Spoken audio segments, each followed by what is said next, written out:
Salut tout le monde, j'espère que vous allez bien. Moi aujourd'hui ça va top. Je vous retrouve avec beaucoup de brouillard dans la forêt et ça tombe bien parce qu'aujourd'hui je vais vous parler d'un sujet aux limites assez flou et qui effraie beaucoup de monde. C'est celui de la fameuse théorie du genre. Alors cette théorie, j'ai beaucoup de choses bien à en dire dessus. Je pense que ça aide beaucoup à l'acceptation de soi, au développement personnel, à la compréhension de sa personnalité. Mais en même temps, comme souvent, je pense que incarner un peu trop loin, il peut y avoir des aspects néfastes que j'appellerais la non-binarité toxique. Donc dans cette vidéo, je sais que c'est un sujet un peu tabou, que les gens, des fois, ils ont un peu de la peine à dire exactement ce qu'ils pensent. Mais moi, je vais essayer de vous faire cette vidéo avec le cœur ouvert. Je vais essayer d'être honnête avec vous sur ce que je pense de la théorie du genre. Et voilà, je me réjouis de voir votre avis à vous, parce que n'hésitez pas à laisser en commentaire ce que vous pensez. Donc que ce soit pour moi ou les autres personnes, c'est un des meilleurs aspects de YouTube en fait, c'est qu'on peut donner son avis, comme ça on réfléchit à tout ça un peu ensemble. En tout cas, je me réjouis beaucoup de vous faire cette vidéo et j'espère qu'elle vous plaira. Et c'est tout de suite, sans plus attendre. Avant de commencer, je vous préviens, j'ai mis quelques vidéos dans la description que j'ai fait un peu sur le sujet. Donc rôle de genre, androgynie, transidentité. J'ai déjà abordé ces thèmes sur ma chaîne. Et donc je vous invite un peu à regarder les anciennes vidéos que j'ai faites, comme ça vous comprendrez mieux l'évolution de ma pensée. Et voilà, vous pourrez même voir certains points où j'ai changé d'avis. Donc voilà, ça c'est des choses que j'ai pas honte justement. Si je vous fais ces vidéos, c'est parce que c'est des réflexions que j'ai en fait. Et que j'aime bien exposer mes idées au grand public en fait, pour avoir justement des réponses, des contradictions, des sources pour justement peaufiner un peu ce que je pense. Et voilà, c'est quelque chose que c'est la démarche de ma chaîne. C'est pas de vous montrer que j'ai raison et puis que vous avez tort. Ça, c'est Durandal qui fait avec le cinéma. Ça va bien pour lui parce que c'est un expert. Moi, je suis plus dans une visée philosophique, en fait, où justement, je réfléchis à un sujet, je trouve que c'est complexe, je vois des pour et des contre. Je vous le partage, comme ça, vous voyez la démarche intellectuelle de quelqu'un qui se pose des questions et vous pouvez y participer. Comme ça, tout le monde y profite. Alors, moi, ce que j'aime bien dans la théorie du genre et que je pense important, c'est la notion de base de dire qu'en fait on a un corps biologique qui va être mâle ou femelle, XX ou XY, et une personnalité, un genre qui va être masculin ou féminin. Donc voilà, pour moi ça c'est la base que j'aime bien dans cette théorie, c'est cette distinction. Parce que cette distinction elle permet quoi? Elle permet la reconnaissance en fait des hommes qui ont un tempérament féminin et des femmes qui ont un tempérament masculin. Et des personnes qui vont avoir un tempérament androgyne, justement, qui va être à la fois masculin, à la fois féminin.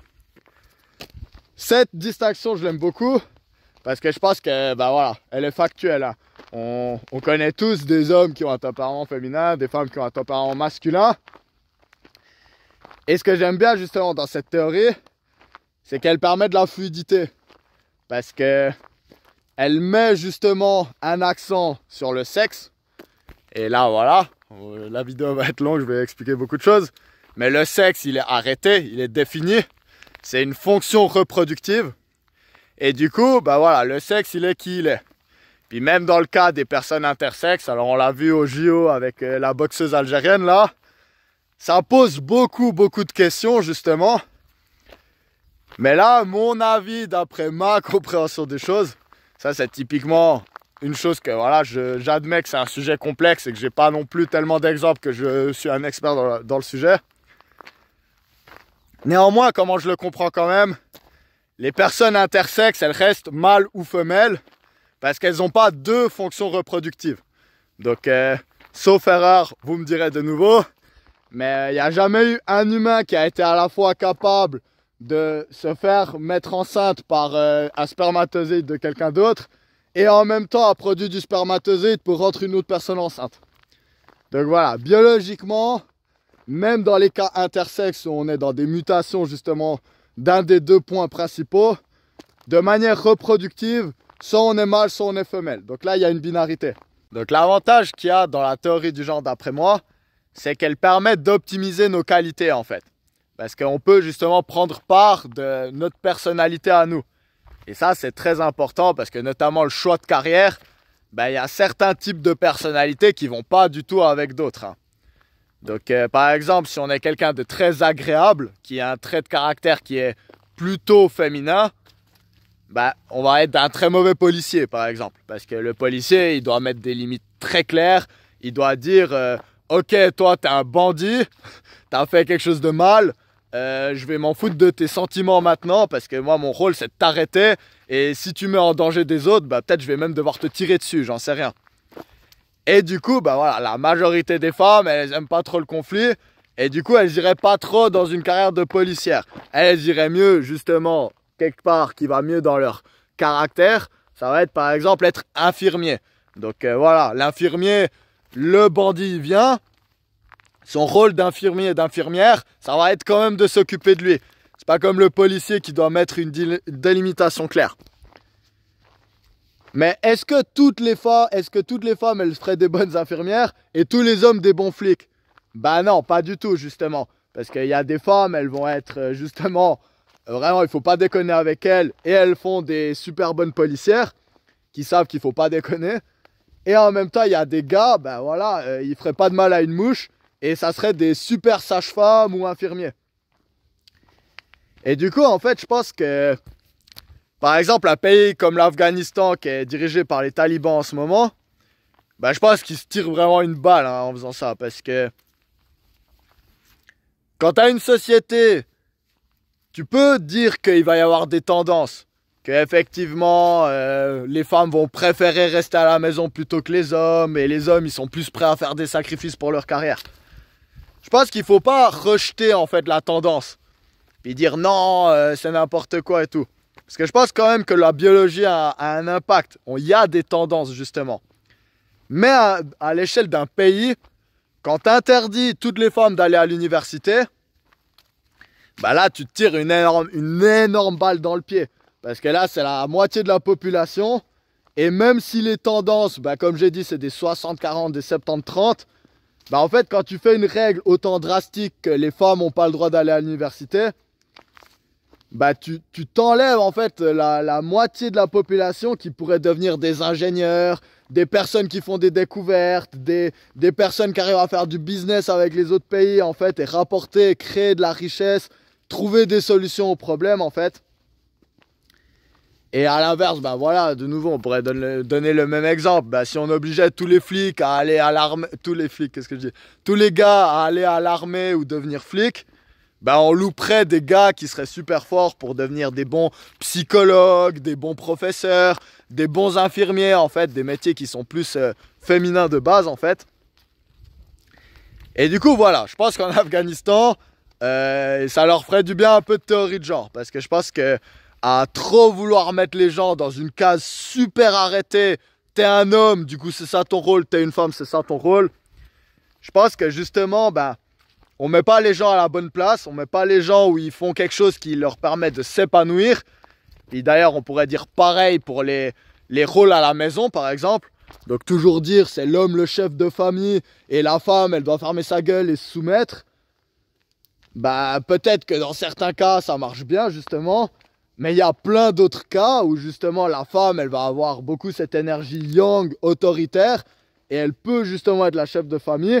Et des fois, bah, l'homme, ça l'arrangerait justement d'être un peu plus dans le soutien et de laisser la femme porter la culotte en fait.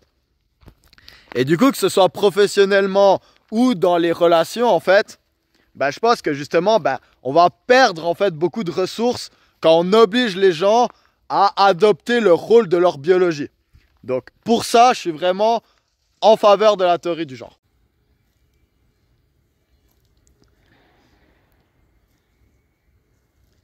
Voilà, maintenant que je vous ai parlé de ce que j'aimais bien et que je trouvais important dans la théorie du genre, je vais maintenant vous expliquer qu'est-ce que je pense sont les problèmes et les limites de cette théorie et que je pourrais aussi appeler la non-binarité ou l'androgynie toxique. Voilà, c'est à la mode de mettre le mot toxique un peu partout. Donc on connaît la masculinité toxique, la féminité toxique. Moi j'aimerais parler de la non-binarité toxique aujourd'hui. Alors ma critique envers la théorie du genre en fait. Déjà pour commencer, je vais vous expliquer pour moi la base de la base. Qu'est-ce que ça veut dire masculin et féminin? Parce que voilà, c'est justement ça pour moi la critique qu'il y a à faire de cette idéologie en fait. Moi, je me base sur l'alchimie. Alors voilà, comme beaucoup, moi, mes sources, c'est des trucs, voilà, déjà, ils vont dire, mais pourquoi tu te bases là-dessus? Ben voilà, parce que c'est moi, je fais ce que je veux. Pour moi, il y a un principe clé de l'alchimie qu'on peut observer vraiment partout, et c'est une loi qui est vraiment fondamentale, qui va beaucoup, beaucoup plus loin que la biologie. C'est la division des énergies actives et passives, yang et yin. Donc voilà, on l'a tous vu, le yin et le yang. Pour moi, ça, c'est vraiment quelque chose de base, vraiment, qui m'obsède en fait, parce que je l'observe partout. Parce que l'alchimie, justement, elle parle de ça. Elle parle de cette incorporation des énergies actives et passives dans tout dans le cosmos. Dans la grande échelle et dans la petite échelle. Parce que je le rappelle, un des principes alchimistes, c'est en haut comme en bas, dedans comme dehors. Donc il y a beaucoup de choses qu'on se dirait, il n'y a pas trop de rapport. Et pourtant, elles obéissent au même principe de base, en fait. Et du coup, bah, le masculin et le féminin, l'alchimie, elle le dit clairement. On peut être un homme, mais on a quand même ces énergies féminines. Et on peut être une femme, et on aura quand même ces énergies masculines. Et ça, c'est une croyance que j'ai, qui va vraiment se baser sur tout, en fait. Parce qu'elle dit justement que n'importe quoi pour exister, elle a besoin de l'avoir l'équilibre des deux, en fait. Et on a tous ces deux énergies en fait. Toutes les choses ont ces deux énergies. Et du coup, qu'est-ce que j'entends par yin et yang? Le yin, c'est l'énergie réceptrice. C'est celle qui attire à elle en fait. C'est un terreau fertile qui se laisse planter des graines dedans. Et cette énergie, elle est intégratrice. Et du coup, moi, quand je parle de féminin, je parle de cette énergie yin justement, passive. Elle est intégratrice et imaginative aussi. Donc je donne souvent l'exemple de la maman archétypale. Donc souvent pareil, quand je parle de maman et de papa, je reconnais en fait que le papa peut être aussi la maman et la maman peut aussi être le papa. Mais j'ai quand même ces archétypes en tête de cette énergie pure, on pourrait dire en fait. Cette énergie poussée à l'extrême. Et du coup poussée à l'extrême, elle aura des qualités extrêmes et des défauts extrêmes. Et du coup cette énergie féminine, par exemple, c'est la maman qui va avoir 10 enfants et qui va les aimer tous la même chose en fait, vraiment tous la même chose. Et l'énergie masculine, c'est quoi? C'est l'énergie active, c'est l'énergie qui va chercher, c'est l'énergie qui s'adapte pas à son environnement, mais qui fait que son environnement s'adapte à elle. Et c'est l'énergie qui prend des risques, c'est l'énergie qui coupe en fait. Justement, l'énergie féminine, bah, elle va relier les sujets, trouver les points communs. L'énergie masculine, elle va les trancher. Elle va faire des hiérarchies. Elle va dire cette idée, elle est meilleure que celle-là. Cet enfant, on est plus fier que cet autre enfant. Et du coup, c'est ce que j'explique justement. Il faut un équilibrage parce que si on était juste masculin ou juste féminin, bah, le masculin extrême, il détruit tout sur son passage, sans considération. Et le féminin extrême, bah, il avance pas et il est justement, vu qu'il n'arrive pas à hiérarchiser les concepts, les idées, les choses à faire, bah, il avance pas en fait, il est juste dans la passivité. Et du coup, bah, cette distinction pour moi, elle est vraiment importante. C'est pour ça qu'on peut dire, bah, il y a une maman ours. La maman ours, elle fait quoi? Bah, on le sait, bah, voilà, on a meilleur temps de voir un mâle ours qui chasse qu'une maman ours qui défend ses enfants. Donc on a plus de risques de se faire buter par la maman ours. Donc on voit bien, c'est une maman, mais elle est dans l'énergie yang, masculine. Puis pareil, on peut dire un papa poule.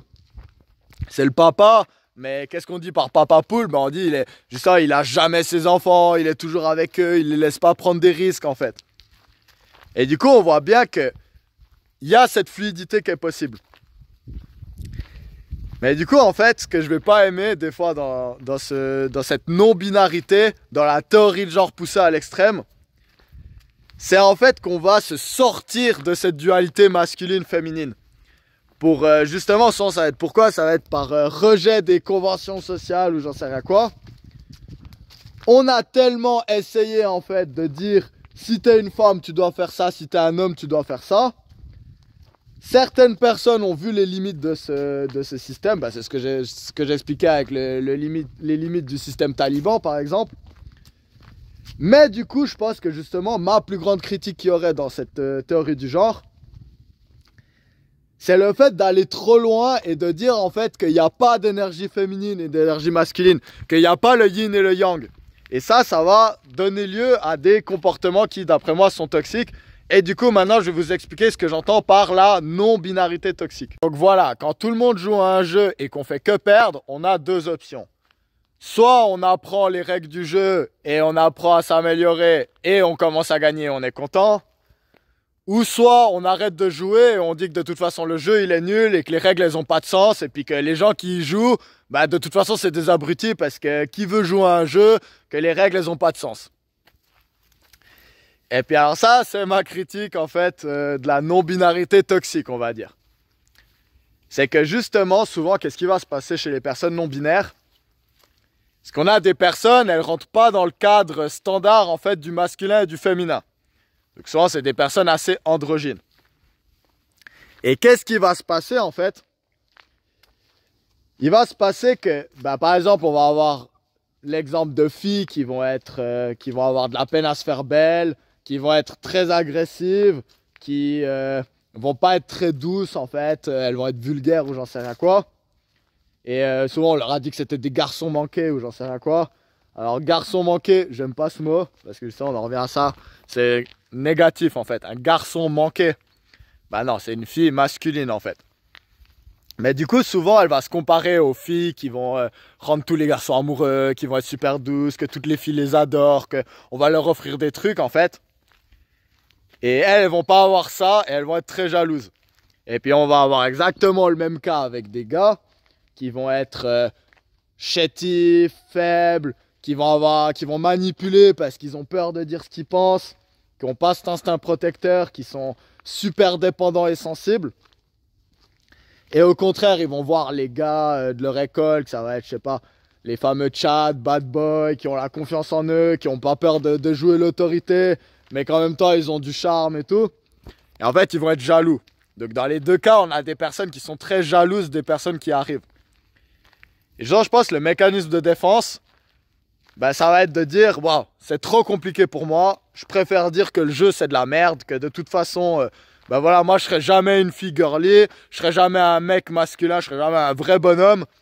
Du coup, j'abandonne en fait. J'abandonne et je dis que ce truc de masculin et de féminin, c'est une invention du système, c'est une invention du patriarcat ou j'en sais rien quoi en fait. Je vais mettre la faute sur quelque chose d'autre qui me concerne pas.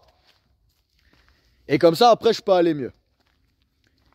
Et puis là-dessus, je pense que c'est justement, c'est là où je vois les problèmes en fait.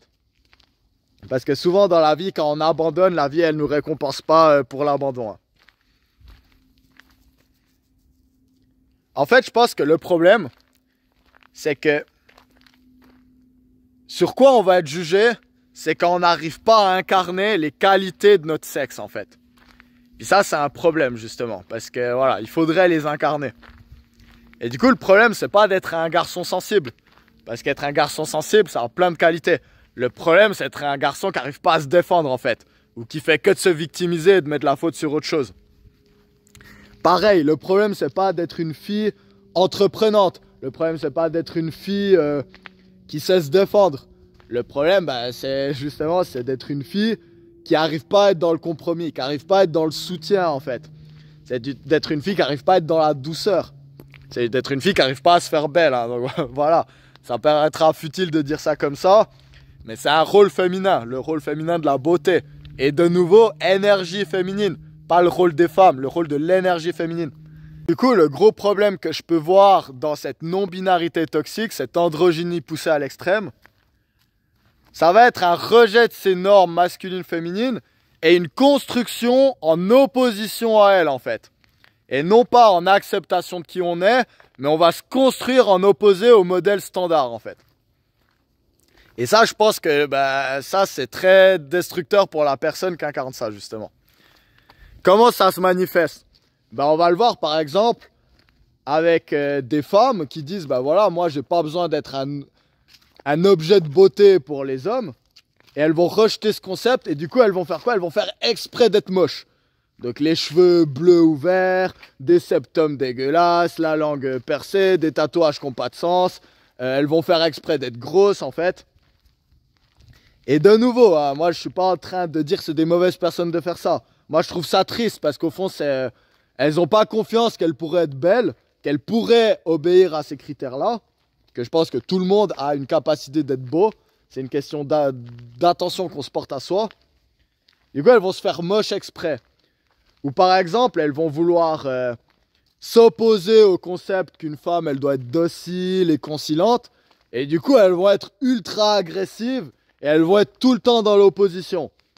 Puis, par exemple, avec elles, c'est très compliqué d'avoir ce genre de discussion. Pourquoi? Parce que, par exemple, moi, en tant qu'homme, j'essaye d'avoir l'esprit ouvert. Mais dès que je vais commencer à leur poser des questions sur comment elles voient, elles vont le voir directement comme une opposition. Comme, non, je dois lui montrer, ce gars, il essaie de il essaie de m'envoyer à la cuisine. Moi, je veux lui montrer, c'est pas ma place. Et là, elle loupe l'occasion d'avoir une discussion, en fait. C'est ça le truc. Donc ça, c'est le côté masculin qui va être trop éveillé, en fait. Et du coup, c'est comme si je peux pas être une femme. Du coup, je vais adopter les comportements toxiques masculins. Et c'est ça le problème. Souvent, ces personnes non binaires, les femmes non binaires, elles vont être masculines toxiques, ironiquement, en fait. Et de l'autre côté, on a exactement le miroir. Les hommes qui vont être dans cette idéologie, souvent, ça va être des hommes, par exemple, qui vont être chétifs, qui vont pas avoir beaucoup de force, qui sentent bien que c'est pas des macho-man. Qu'est-ce qu'ils vont faire? Ils vont rejeter le concept, justement, de rôle de genre en adoptant les autres défauts. Les défauts féminins, en fait. Donc, ça va être des hommes manipulateurs qui n'ont pas le courage de dire ce qu'ils pensent et du coup, ils vont être sournois, ils vont faire du gossip, ils vont dire quelque chose par derrière qu'ils ne diraient pas en face. Et c'est aussi des hommes qui se victimisent. Donc voilà, c'est des hommes qui vont dire si les femmes elles m'aiment pas, c'est parce que blablabla, si la société, c'est parce que blablabla, si j'ai pas d'argent, c'est à cause du capitalisme et tout. Au lieu d'avoir cette énergie masculine, justement, qui prend le contrôle de son environnement et qui le façonne pour lui. Et là, du coup, c'est ça ma plus grande critique que j'ai en fait avec les gens non binaires. Les gens non binaires, de nouveau, voilà, c'est quelque chose de vaste, on va dire, cette idéologie poussée à l'extrême. C'est qu'elle va pas se contenter en fait de s'accepter qui on est, mais elle va se construire en opposition en fait. Puis ça, on le voit beaucoup avec le mouvement LGBT aussi, par exemple. Hein. Donc, l'autre jour, je parlais avec une meuf, et puis elle m'expliquait qu'elle était pansexuelle. Et en gros, vraiment, j'ai parlé 10 minutes avec elle pour vraiment essayer de comprendre qu'est-ce qu'elle voulait dire par là. Parce que voilà, il y a toujours qu'est-ce qu'on dit et qu'est-ce qu'on voulait vraiment dire. Et alors, pansexuel, ils disent que c'est... je suis attiré par absolument tout le monde, c'est pas important, son sexe, blablabla. Mais en parlant un peu plus, en gros, ce que j'ai compris, c'est qu'elle, quand elle dit « je suis pansexuelle », ce qu'elle veut dire, c'est qu'elle déteste les mecs hétéros. Donc voilà, c'est l'opposition à ce modèle-là qu'elle faisait. Et je pense que ça, c'est vraiment symptomatique de ma critique que j'ai envers cette théorie du genre.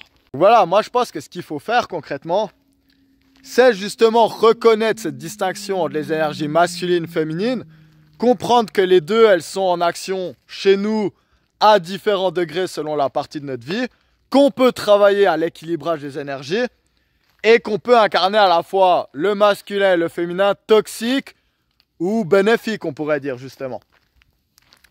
Puis ça, voilà, moi je l'ai vu totalement dans ma vie. Moi je suis quelqu'un d'assez androgyne, j'ai une personnalité avec des traits masculins, des traits féminins. Et du coup, forcément, mes ex, c'était des femmes qui étaient aussi très androgynes. Hein. Et puis ça, comment j'ai pu le voir se manifester par exemple? Voilà, j'ai eu plusieurs ex, elles faisaient des sports de combat, mais c'est pas pour autant qu'elles avaient pas hyper l'instinct maternel, qu'elles aimaient pas aussi mettre des super robes, super féminines et tout en fait. Mais qu'après, voilà, quand on allait à la salle taper dans le sac, voilà, c'était des tueuses, hein, c'est clair. Et voilà, moi, c'est des femmes, j'étais attiré par elles parce qu'elles mettaient des robes, parce qu'elles sont douces, parce qu'elles sont féminines. Mais est-ce que les faits de les voir transpirer et puis crier en tapant un sac de boxe, ça les a rendues moins attirantes à mes yeux? Non, pas du tout, parce que c'est des qualités en fait. Et elles incarnaient les qualités féminines. Donc voilà, moi je me sentais quand même complété. Puis de la même manière, voilà, moi je suis un gars très sensible. Moi je pleure pour un oui ou pour un non. Donc ça peut être une musique qui m'émeut, comme ça peut être... voilà, je sais pas, je vais voir des images de la guerre au Moyen-Orient et puis ça va vraiment me faire pleurer. J'ai ce côté très sensible. Moi aussi, j'ai ce côté maternant avec les enfants. Ou j'aime bien aussi, par exemple, ben voilà, ben prendre des bains et puis me pouponner, et puis faire du yoga, et puis pas me concentrer à affecter mon monde, mais en fait, justement, à me concentrer sur moi, à me faire beau comme ça. Mais est-ce que mes copines ne m'aimaient pas? Ben non, elles aimaient ces qualités. Parce que toutes mes ex, elles savaient bien que si un jour il y avait un gars qui rentrait par effraction à la maison pour essayer de nous cambrioler, ou dans la rue, elles savaient que moi je me battrais à la mort pour les protéger. Ou que voilà, si quelqu'un parle mal, ben voilà, moi aussi je peux dire, mais qu'est-ce que tu dis, je peux mettre des barrières. J'ai ce côté masculin protecteur. Et du coup, ben voilà, mes qualités féminines, ça n'a jamais été un problème parce que j'incarne aussi les qualités masculines. Et ça, je pense que c'est plutôt l'approche qu'on devrait avoir. Plutôt que de rejeter les choses, on devrait utiliser la théorie du genre pour comprendre les distinctions et essayer de s'équilibrer en fait. Et c'est comme ça qu'on plaît plus. Et perso, voilà, ça c'est mon avis, on en revient à cette option des jeux quand on est nul. Moi je pense que plutôt que d'arrêter de jouer, on a meilleur temps de se remettre en question et d'apprendre à mieux jouer justement parce que c'est plus marrant quand on gagne la vie. Alors je vais vous donner un exemple de culture pop de ce qui selon moi est un bon exemple justement d'incarnation de cette androgynie sans être dans le rejet de la binarité des sexes en fait. Cet exemple-là, c'est la série Dr. Queen Medicine Woman. Donc cette fameuse série justement qui incarne le protagoniste de Michaela Queen, qui est une médecin dans le Far West, qui a perdu son fiancé et sa meilleure amie, et elle a décidé d'adopter les enfants de sa meilleure amie.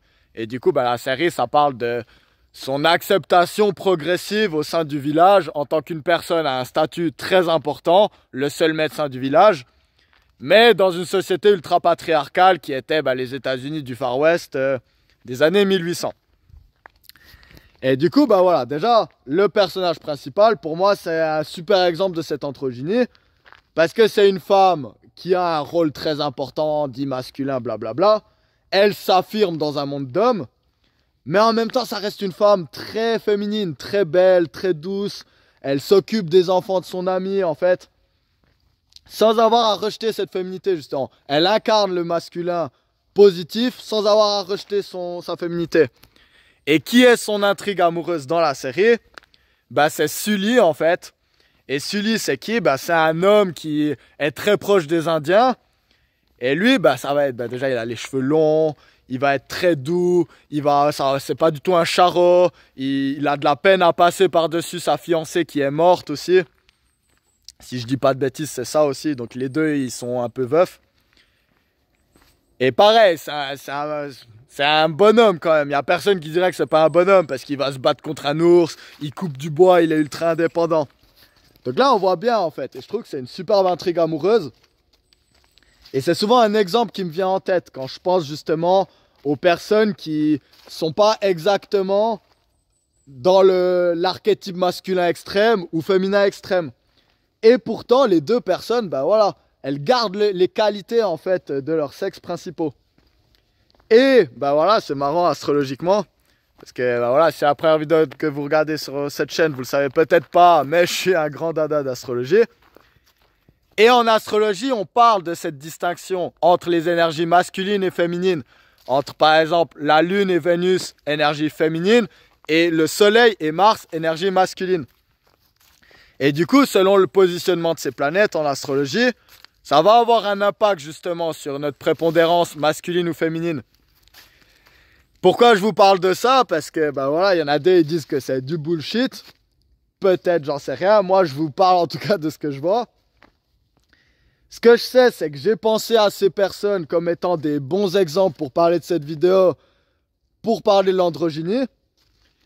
Et du coup, je me suis dit, je vais regarder où sont leur Mars et leur Vénus. Parce que peut-être, justement, il y a des indications qui pourraient expliquer pourquoi ils ont cette androgynie qui est bien gérée.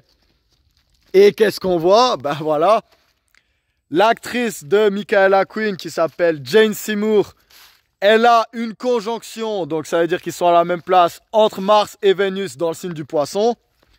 Et le mec Joe Lando, il a là, pareil, conjonction Mars et Vénus dans le signe du Sagittaire.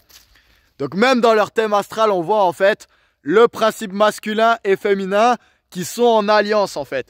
et qui s'éteignent pas les deux, mais qui s'alimentent en fait. Alors qu'un carré, on pourrait dire, un carré entre les deux planètes, une des deux planètes, elle se retrouverait affaiblie.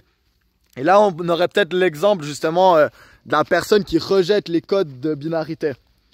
Et je trouve ça marrant parce que moi-même, j'ai cette conjonction dans mon thème astral. J'ai Mars et Vénus dans le signe des Gémeaux.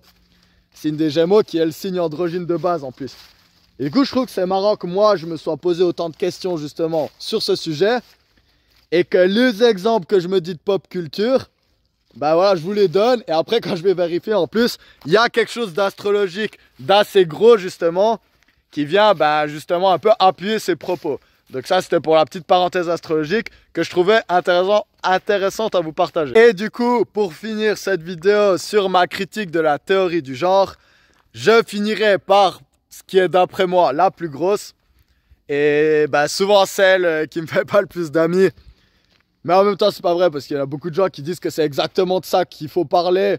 Et qu'après toute cette vidéo, c'est ça la conclusion logique. Mon plus gros problème avec la théorie du genre, et je vais le dire, pour moi c'est la transition biologique en fait. Voilà, ça c'est dit, c'est dit. Alors, pour moi, je comprends, il y a des cas complexes comme la dysphorie de genre, donc j'en ai déjà parlé dans d'autres vidéos.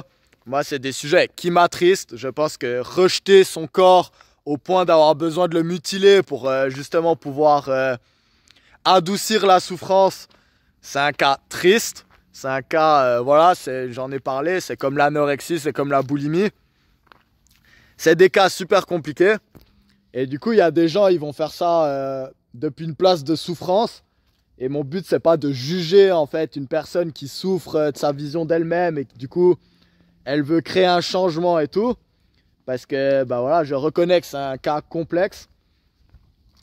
Mais ma critique, elle va plus venir dans le cas où justement on veut faire des transitions sans qu'il y ait cette dysphorie de genre, sans qu'il y ait cette souffrance en fait.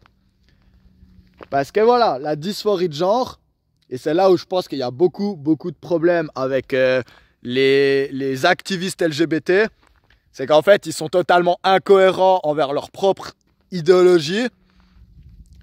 Et leur incohérence se transforme en agressivité parce que si tu essayes de leur demander d'expliquer la logique parce que tu la comprends pas, ils vont te mettre dans la case des méchants. Et vu que la plupart des activistes sont pas des personnes concernées, mais sont des narcissistes qui utilisent ce problème pour pouvoir déverser leur colère sur les autres, voilà, ça aide pas du tout. Les gens sont embrouillés, les gens comprennent pas. Et on leur dit, si tu te poses des questions, c'est que t'es transphobe, c'est que t'es une mauvaise personne ou j'en sais rien quoi. Et ça aide pas du tout la compréhension du sujet pour la majorité des gens, d'après moi. Et du coup, voilà. Après toute cette vidéo que je vous ai expliqué, que d'après moi, justement, le corps intérieur, la personnalité n'a pas besoin d'être en accord avec la biologie. Voilà, je le dis clairement. 2 ans après avoir fait mes premières vidéos sur le sujet LGBT, encore plus que jamais, je continue de demander aux gens que vous m'expliquiez la logique. C'est quoi la logique en dire que le physique et l'intérieur sont pas forcément liés si le but c'est de changer le physique pour correspondre à l'intérieur en fait. Et ça, personne n'a encore réussi à me l'expliquer de manière logique. Hein. Donc pour moi, la transsexualité et la théorie du genre, elles sont en opposition en fait. Et ça, c'est l'incompréhension que j'essaie de demander aux gens, aux activistes de m'expliquer et tout, d'éclairer ma lanterne, mais qu'on n'a encore jamais réussi à faire.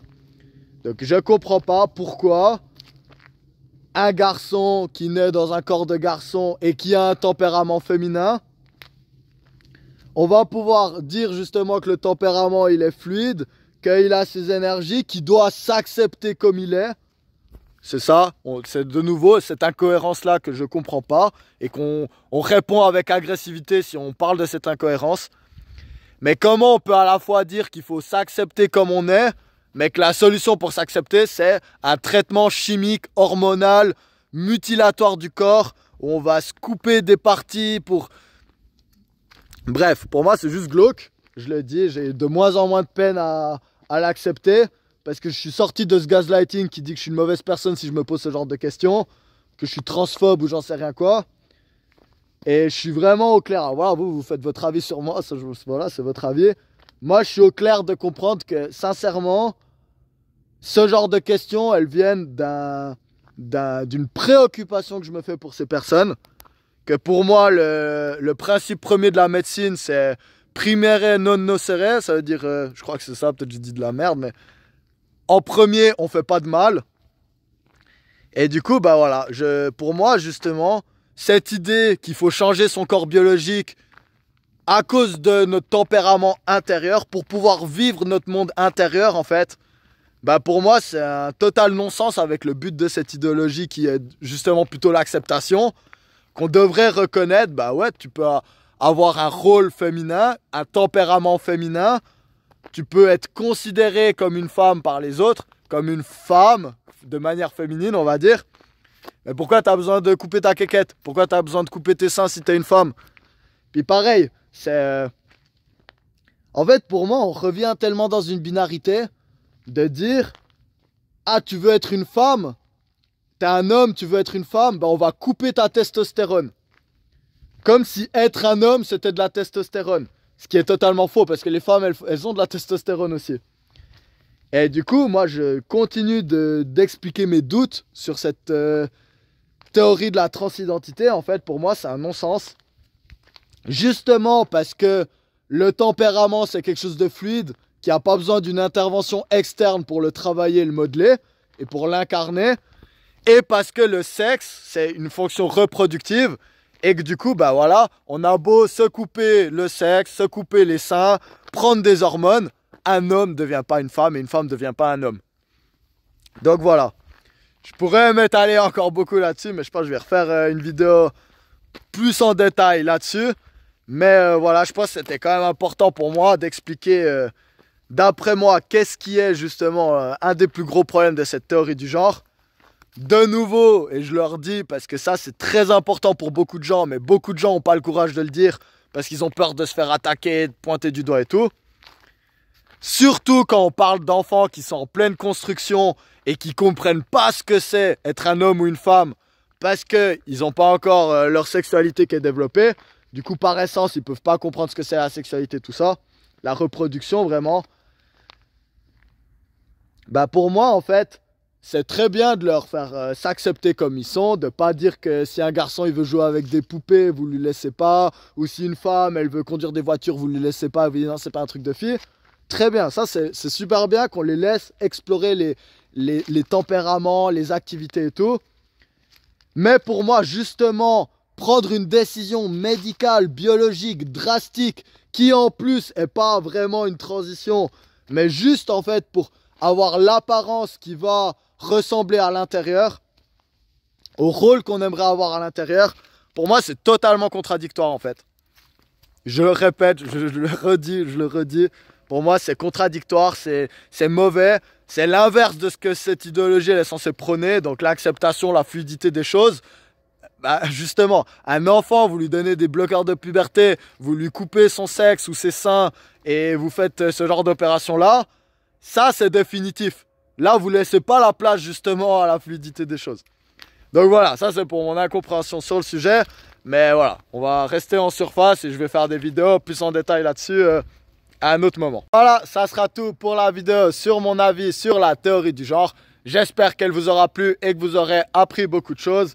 Moi, j'ai beaucoup aimé vous faire cette vidéo parce que c'est un sujet que j'adore parler. Puis je me réjouis aussi d'avoir vos retours en commentaire ou en message sur Instagram pour aller plus dans le détail justement parce que bah voilà, moi j'aime beaucoup avoir votre avis aussi quand je vous fais des vidéos. Des fois vous êtes d'accord, des fois vous n'êtes pas d'accord. Moi ça m'aide justement à construire mon propre avis, à aller plus loin en fait. Et après bah voilà, j'aime bien aussi vous partager les réflexions que j'ai eues avec vous en fait dans des nouvelles vidéos. Parce que le but, c'est pas seulement que ce soit moi qui vous explique des trucs, mais c'est qu'on parle un peu tous ensemble et qu'on essaye un peu de faire avancer ces sujets. En tout cas, je me réjouis de vous retrouver pour des nouvelles vidéos tout bientôt sur le sujet des rapports entre les hommes et les femmes ou sur n'importe quoi d'autre parce que vous commencez à me connaître, chaque jour j'ai des autres préoccupations dans ma tête. J'espère en tout cas que vous vous portez bien d'ici là et que vous arriviez à accepter pleinement votre côté masculin et votre côté féminin parce que ben voilà, il y a vraiment des bénéfices à incarner les deux énergies-là. Vous arriviez à gommer les défauts des deux aussi. Parce que c'est jamais cool quand on est masculin ou féminin toxique, quel que soit notre sexe. En tout cas, je vous fais plein de bisous. Et je vous dis à tout bientôt. Je vais profiter du brouillard pour faire le montage. Allez, ciao ciao.